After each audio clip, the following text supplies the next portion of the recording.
At this point here, we have our pre-manufactured corners on the end of our walls on both sides. And the first thing that we need to do is take the same measurement that we took down there when we did our box, that 6 feet. We need to go from inside track space to inside track space here, which would be your inside wall to inside wall. Okay? And I got my 6 feet right here. So you need to make sure you put both manufactured corners on each side, and then you need to make sure you figure out the difference here for your wall to make up the rest of the third wall here, which I have about 6 1/8. Right here we already have a made up piece. If I measured 6 1/8, make sure you get this cut, and then this will fit in right inside here just like this. Now, keeping in mind, these beauty clips or coping clips that you get with each install are not like other coping clips. They do not clip on. They can't clip on. They are designed to slide on, just like this. That way they cannot come off no matter what you do. No matter if it's 1 year, 10 years down the road, these will be locked in place. And then after we get them over our splices, there's a couple self-tappers that we'll put in each side of the splice to make sure they do not move while you're pouring your concrete.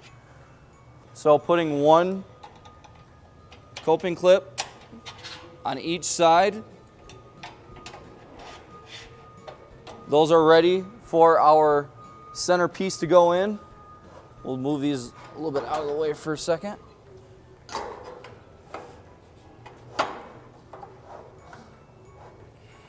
So what I'm going to do is put the coping clips over the splices.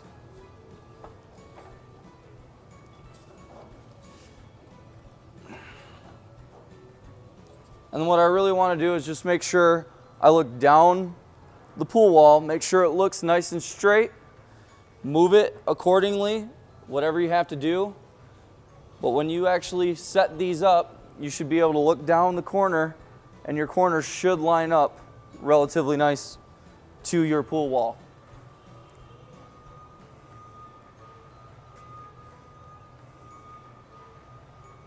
After you get the corners set in place, you've got your centerpiece cut down and in place.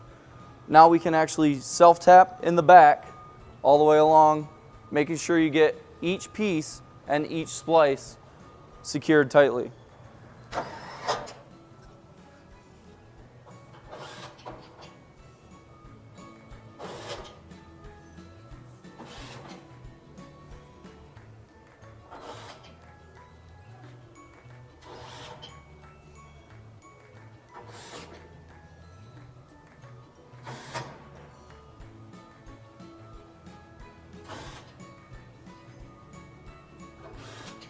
So right now we're going to put the self-tappers on each side of the splice, making sure there's 2 self-tappers in each coping clip.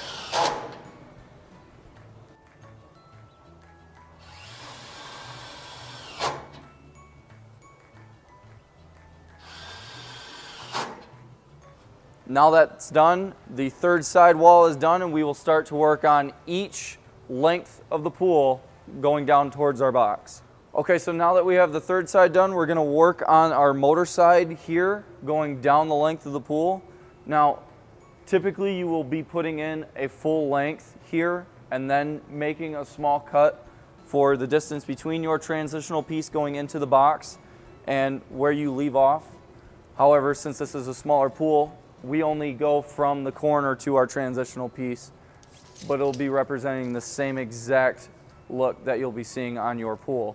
So with the transitional piece in where it needs to be in the box here, making sure there's a good 5/8 of an inch inside the box, we're going to measure from the end of your track channel going down where you left off to here, which is about 36 inches. We'll go ahead and cut the piece down. This is what we end up with. Making sure you put your beauty clips on, or your coping clips, whichever you prefer. I'm going to put one on the transitional piece, and I'm going to put one on the length going down from the corner. So before you actually put these last two pieces in, the piece that you just cut and your transitional piece, you do have this bullnose end clip into the flush lid riser. That's got to go up one. Yep. Just like so. Reason why you have to put that on first is because you actually have to curl this piece in because of that notch in order to get this in place. I'm good here.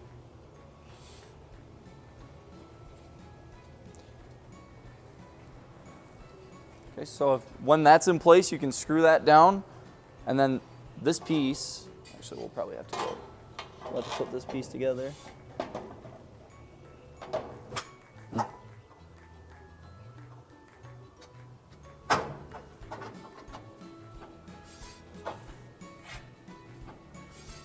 Okay, go ahead and screw that piece down.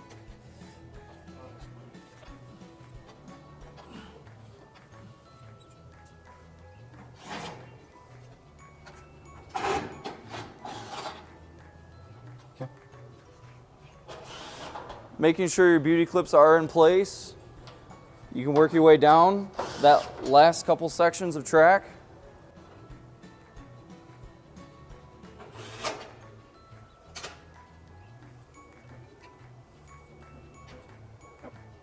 After you're done, make sure you're putting the coping clip screws in place. That way they do not move when you're pouring.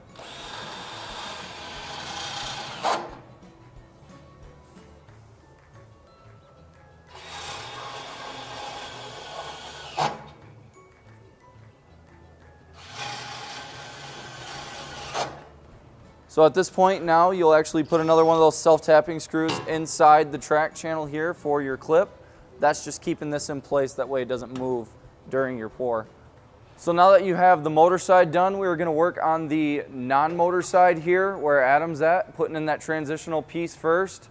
Once we do that, we'll measure out for the missing piece going down from the other piece that you've put in, the longer piece, and we'll get this done real quick and we'll show you what we're going to do next. Okay, go ahead.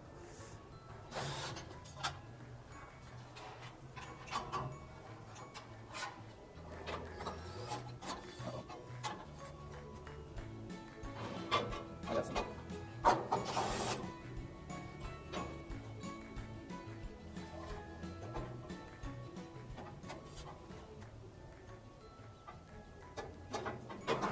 I got one here too.